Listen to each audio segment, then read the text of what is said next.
Hello friends, welcome to this series of Beliefs of Excellence of NLP with Ranjit. And today we are going to talk about another belief, that is what we recognize about others is true about ourselves. This is very deep belief that I'm talking about, because this has a meaning that sometimes we want to accept and sometimes we don't, because ये खुद को recognise करना दूसरों में और उसके बाद में खुद ही उसके ऊपर में जजमेंट देना, ये बहुत ही टफ टास्क है।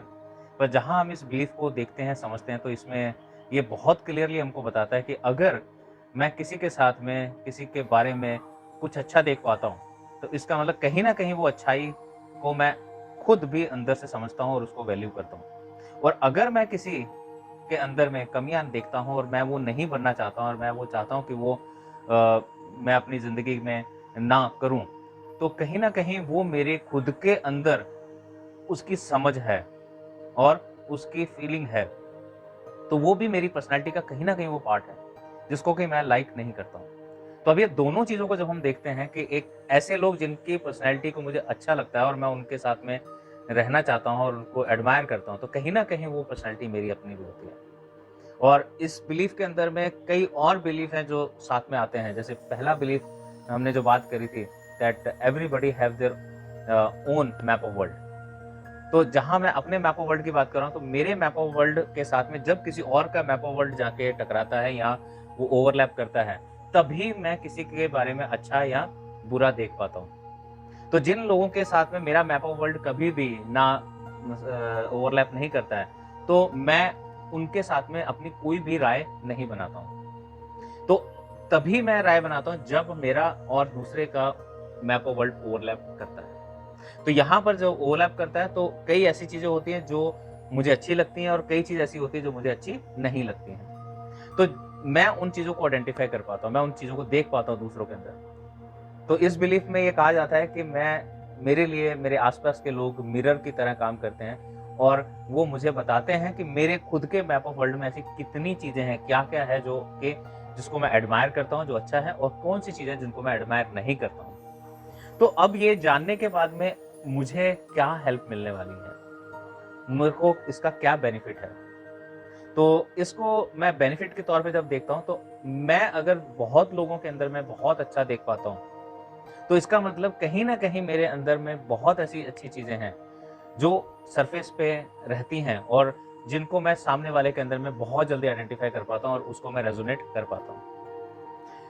ये मिररिंग मिरर जो है, ये अगेन मॉडलिंग के साथ में भी रिफ्लेक्ट करता है कि अगर मैं किसी के सामने किसी की अच्छाई देख पा रहा हूँ और उसको मैं रिफ्लेक्ट कर पा रहा हूँ, तो वो मेरी खुद की अच्छाई है।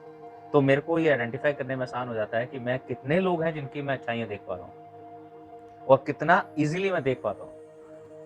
और दूसरा पार्ट है जहाँ पर कि मुझे लोगों के किए हुए काम अच्छे नहीं लगते और मैं उनके जैसा नहीं बनना चाहता हूँ। तो मेरी ज़िंदगी के वो भी पहलू हैं जो मेरे अंदर हैं, जिनको मैं लाइक नहीं करता हूँ, लेकिन फिर भी वो मेरे हिस्से हैं। तो अगर वो मेरे हिस्से हैं और वो मेरे को बहुत इरिटेट करते हैं सामने वाले को देख के, तो मुझे उनको बदली करने की ज़रूरत है।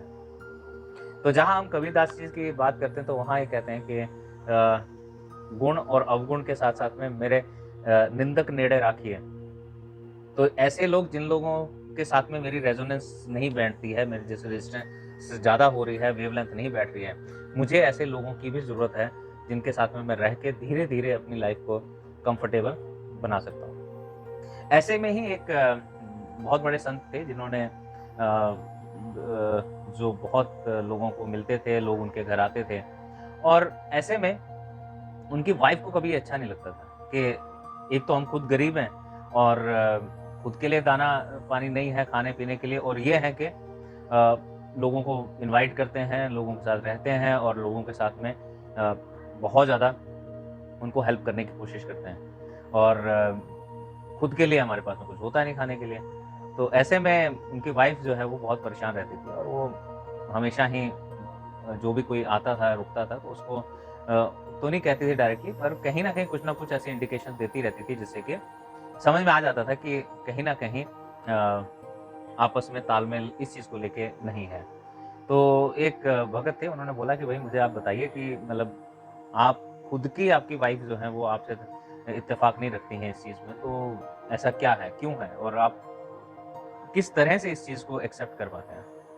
तब उन्होंने बहुत बढ़िया बात कही, बहुत डीप बात कही कि देखिए ऐसा है कि जब तक जो जद्दोजहद मेरी वाइफ़ इस समय कर रही है, कहीं न कहीं वो भी मेरे अंदर में भी है। क्योंकि मुझे मेरी ज़िम्मेवारी एक और है कि परिवार को पालना है और उनको भी देखना है और जो लोग मेरे यहाँ पे आते हैं, उनको भी मुझे देखना है, उनके लिए भी मुझे कुछ न कुछ करना है। तो ये सब चीज़ें जब दोनों ही चीज़ें हैं, तो ये कहीं न कहीं मेरा खुद का ही अंतर्मन है जो मेरी वाइफ़ जो है मुझे कहती है। तो जिस दिन ये अंतर्मन के साथ में मेरा तालमेल हो जाएगा, तो मेरा अंदर से भी मेरा तालमेल बैठ जाएगा। तो अभी मेरा भी खुद से अंदर से भी तालमेल अभी उतना नहीं है। तो ये मुझे बार-बार याद दिलाता है कि ये एक ऐसा पॉइंट है, ऐसी जगह है जहाँ पर कि मुझे अभी काम करने की ज़रूरत है खुद के लिए। और इसको मैं एक्सेप्ट करके चलता हूँ, तो जिससे कि मैं इसके ऊपर काम कर सकूँ। तो इस साधु को जब हम लोग समझते हैं और उसके इस रिएक्शन को समझते हैं, तो हम ये इस चीज़ को समझ सकते हैं कि आस-पास के मेरे लोग जो मिरर लेके मेरे को रिफ्लेक्शन देते हैं, बताते हैं कि मैं क्या हूँ, वो मेरे लिए सबसे बड़े मेरे टीचर हैं, मेरे गाइड हैं, मेरे वेल विशर्स हैं। और हर व्यक्ति के अंदर में दोनों ही तरीके के विचार या दोनों ही तरीके की पर्सनैलिटी रहती है, जो कि एक एक्सेप्टेंस और एक पॉजिटिव है, एक नॉन एक्सेप्टेंस जो कि जिसको हम लोग नेगेटिव कह देते हैं। तो इन दोनों के बीच में जब ये डिफरेंस बहुत बढ़ जाता है, तो अगर मेरा पॉजिटिव कम हो रहा है, नेगेटिव ज़्यादा हो रहा है, तो इसका मतलब कहीं न कहीं मैं लोगों से बहुत ज़्यादा अब चिढ़ने लगा हूँ। लोगों को मैं बहुत ज़्यादा एक्सेप्ट कर रहा हूँ। I am not accepting people very easily और वो मेरी ज़िंदगी में बढ़ते जा रहे हैं या कुछ लोगों से या मेरी रेज़िस्टेंस बहुत हाई हो रही है। तो अगर वो हाई हो रही है तो इसका मतलब कहीं न कहीं मुझे अपने अंदर देखने की ज़रूरत है कि मैं कहाँ पर इस तरह का बिहेवियर रिफ्लेक्ट करता हूँ और मैं कहाँ पर उसको अब एक्सेप्ट करते हुए उसको करेक्ट कर सकता हूँ। जब मैं इस प्रोसेस को करूँगा तो धीरे-धीरे मुझे सामने वाले के जो भी एक्शंस हैं, वो भी एक्सेप्ट होने शुरू हो जाएँगे और उनको भी मैं वैसे ही सिंपल फॉर्म में लेना शुरू कर दूँगा जैसे मैं वो मेरे खुद के हैं। और वहाँ पे मेरा तालमेल आस-पास के लोगों के साथ भी बेहतर होगा, रिलेशनशिप बहुत बढ़िया होगा और उसके साथ-साथ मैं अपने खुद के अंदर भी जो रेज़िस्टेंस है, मेरे इन दोनों पॉज़िटिव और नेगेटिव के पर्सनैलिटी के पार्ट्स को, तो वो भी मेरा धीरे-धीरे कम होता जाएगा। जिस दिन ये कम हो जाता है, जब ये बिल्कुल नेगेटिव की तरफ नेगेटिव वाला खत्म हो जाएगा, तो वहाँ पर आप ये समझेंगे, देखेंगे कि अब मैं खुद कितना एम्पावर महसूस कर रहा हूँ। और किस हद तक मैं अपने आप को समझ पा रहा हूँ कि मैं मेरे आस-पास कितनी पॉज़िटिविटी है। तब मैं खुद को पॉज़िटिव लोगों के अंदर घिरा हुआ पाऊँगा, मैं पॉज़िटिव थॉट्स के अंदर घिरा हुआ पाऊँगा और मैं अंदर और बाहर दोनों तरफ जब मैं इस चीज़ को महसूस करूँगा, तो दोनों ही जगह पर एक बहुत हद तक पॉज़िटिविटी है। और जैसे ही ये पॉज़िटिविटी बढ़ेगी, वैसे ही मेरी खुद से एक्सेप्टेंस, मेरी खुद के लिए इज़्ज़त, खुद के लिए और आस-पास की सोसाइटी के लिए रिस्पेक्ट अपने आप बढ़ जाएगी। और जैसे ही बढ़ेगी, वैसे ही मेरा ऑरा जो है वो और ज़्यादा अच्छा एक्सेप्टेंस वाला और लोगों को इन्फ्लुएंस करने वाला बनने वाला है।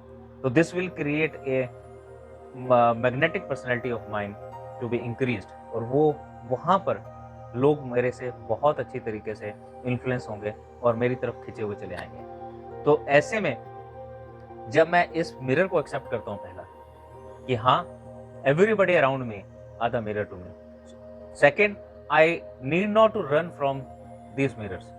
अगर मुझे अच्छे लग रहे हैं, नहीं लग रहे हैं, मुझे उनसे भागने की ज़रूरत नहीं। अगर मैं भागता हूँ, तो मैं उस व्यक्ति से, उस बिहेवियर से, बाहर के रिफ्लेक्शन से मैं भाग जाऊँगा, लेकिन वो तो मेरे अंदर ही है।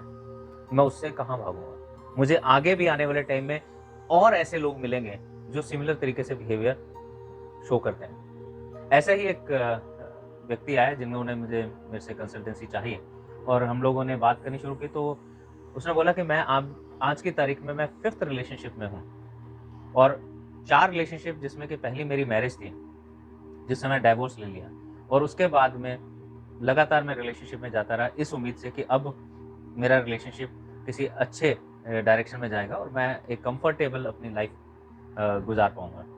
लेकिन होता क्या रहा है कि हमेशा ही जिस वजह से मैंने फर्स्ट डिवोर्स लिया था, सिमिलर तरीके की चीज़ें ही मुझे धीरे-धीरे बाकी रिलेशनशिप में, बाकी लोगों में नज़र आनी शुरू हो गई और एक टाइम के बाद में मुझसे वो बर्दाश्त नहीं हो रही थी और मैंने उनको ब्रेक कर लिया। और आज 5th रिलेशनशिप के बाद में भी, अभी भी मैं सिमिलर टाइप की पर्सनैलिटी से अट्रैक्ट होता हूँ और उसके बाद में मेरा ब्रेकअप होने का कारण भी ऑलमोस्ट सिमिलर सा ही होता है। तो वहाँ पर वो लोगों में बदलाव या लोगों को मैं रिप्लेस करने से मेरी लाइफ नहीं बदलने वाली। मुझे जो रिप्लेस करना है, मुझे अपने अंदर रिप्लेस करना है कि अब मैं ये एक्सेप्ट करूँ कि ये कहीं न कहीं जो रेजिस्टेंस है, वो मेरे अंदर है। कहीं न कहीं दूसरों को मैं एक्सेप्ट नहीं कर पा रहा हूँ। तो वहाँ पे ये बहुत क्लियरली नज़र आया कि कहीं न कहीं उनका जेंडर लेवल पे बहुत स्ट्रॉन्ग डिफरेंसेस हैं। जो इनिशियली वो एक इंटेलेक्चुअली बहुत अच्छे ढंग से उस चीज़ को कवर अप कर पाते हैं। जैसे-जैसे रिलेशनशिप में आगे बढ़ते हैं, वैसे-वैसे वो जेंडर डिफरेंसेस वो खुल के सामने आते थे। वो कभी भी अपोज़िट सेक्स को एक्सेप्ट कर ही नहीं पाए as a on A equal platform. तो वहाँ पर उनको इस चीज़ के ऊपर बहुत काम करने की ज़रूरत पड़ी। जहाँ इसमें उनको अपने खुद की लाइफ़ के अंदर देखना पड़ा कि कहाँ पर मेरा ये ऐसा हुआ। और वहाँ देखा कि उनके पेरेंट्स में और इवन उनके ग्रैंड पेरेंट्स में कहीं न कहीं वो डिफरेंसेस बहुत स्ट्रॉन्ग नज़र आते रहे। और उनका बिहेवियर और उनके फादर का जो कि जिसको लाइक नहीं करते थे जब तक वो मदर के साथ में इस तरह से करते थे तो।